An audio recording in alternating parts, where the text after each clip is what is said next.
My name is Evelyn, and I'm 55 years old. I'm going to tell you about the time I spent with my son's friend.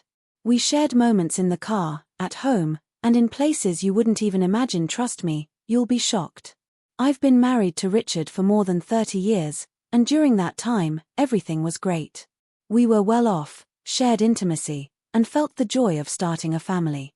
However, as the years went by, Richard grew distant. He stopped touching me, stopped saying affectionate words, and most of the time, he didn't even notice me.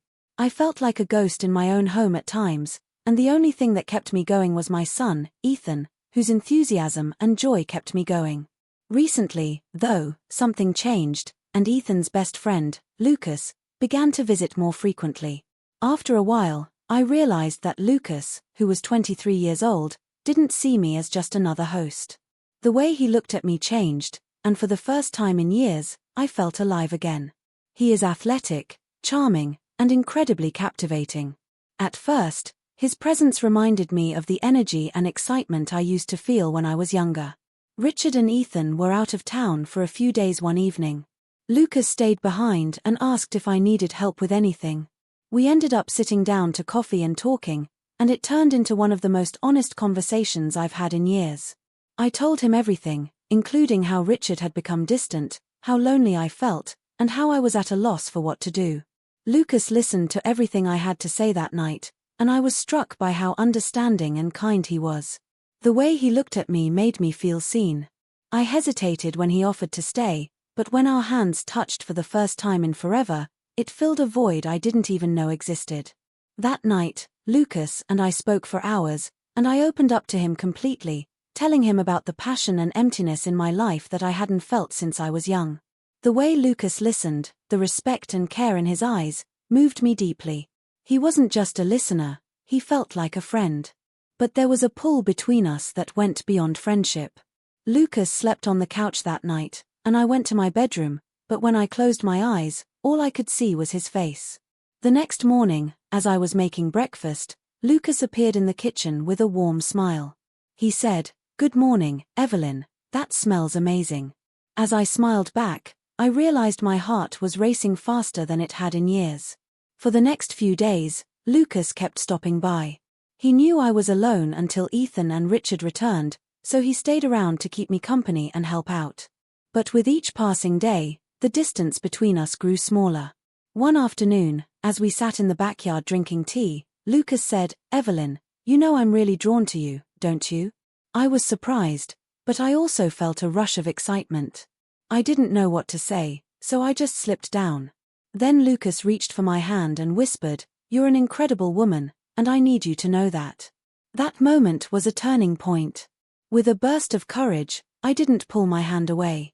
I stopped worrying about whether it was right or wrong, and after I followed my heart, our connection evolved into something much more than friendship.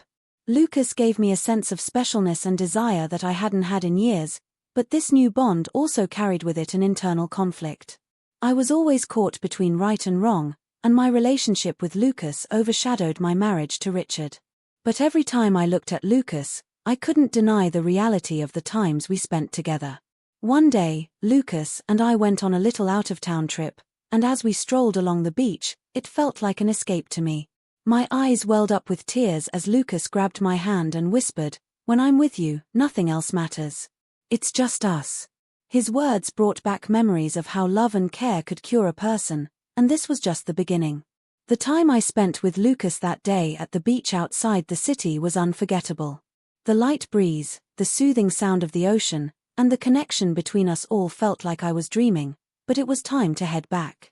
As we got in the car and started driving home, I felt a strange sense of calm mixed with excitement. The bond between Lucas and I grew stronger every day, but I was also getting more and more afraid of what would happen if Ethan found out and Richard began to suspect something. At this confusing point in my life, I wasn't sure what to do.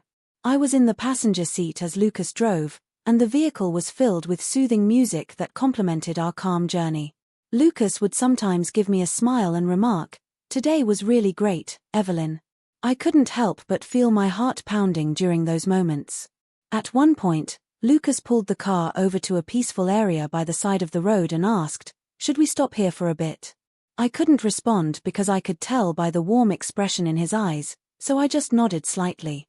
The silence in the car spoke louder than words when Lucas gently reached out and took my hand. All of my thoughts were scattered, and the closeness we shared was difficult to describe. Without rush, everything that happened in those moments flowed naturally, and Lucas was gentle and understanding with every move he made. There was a connection between us that I'd never felt before. It wasn't just physical, it was something deeper. It was a moment where I truly felt wanted and loved. During this brief pause, something touched both of our souls, and those minutes in the car will always be remembered as an unforgettable experience. I could tell by the sight in Lucas's eyes that he felt the same way about me. As we started the car and drove home, it seemed like the world had stopped, and we were alone. I felt both at peace and a little guilty, but I chose to hold Lucas's hand and keep the magic of the moment alive because these were our moments, and no one could take them away.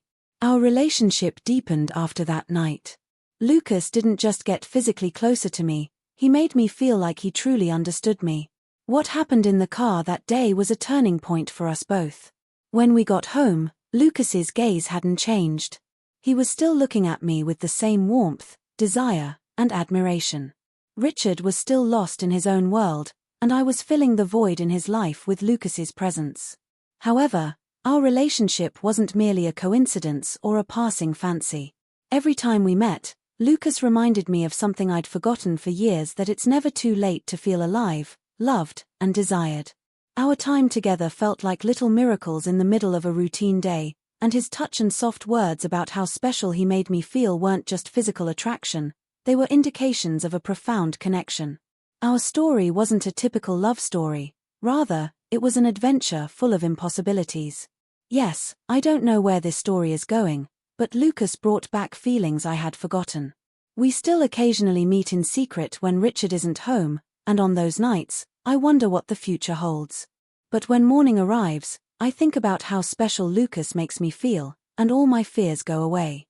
Maybe I'm not doing the right thing, but for the first time in a long time, I feel like I'm truly alive. In the end, we all live for the feelings we have, and Lucas showed me just how powerful those feelings can be.